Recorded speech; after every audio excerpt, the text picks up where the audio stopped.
Rich, thank you so much. Well, with many high-tech companies located in our area, Central Texas has earned the nickname Silicon Hills. We've got IBM, NXP, and Samsung. They all call our region home, and growth isn't slowing down anytime soon. On Friday, Yerico Manufacturing broke ground on 2 large facilities in Elgin. Fueled by the 2022 CHIPS Act, more and more semiconductor companies and companies who are affiliated with semiconductors are coming to the United States and to Texas.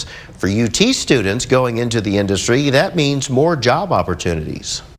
The future is bright in terms of job growth, job opportunities. A report by the Semiconductor Industry Association shows the industry workforce will grow by nearly 115,000 jobs by 2030.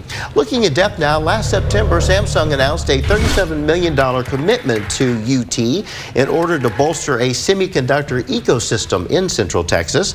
The university says the partnership includes funds to recruit and support students who want to study semiconductor manufacturing. A recent report by the Semiconductor Industry Association shows the industry's workforce will grow by nearly 115,000 jobs by 2030, as we mentioned.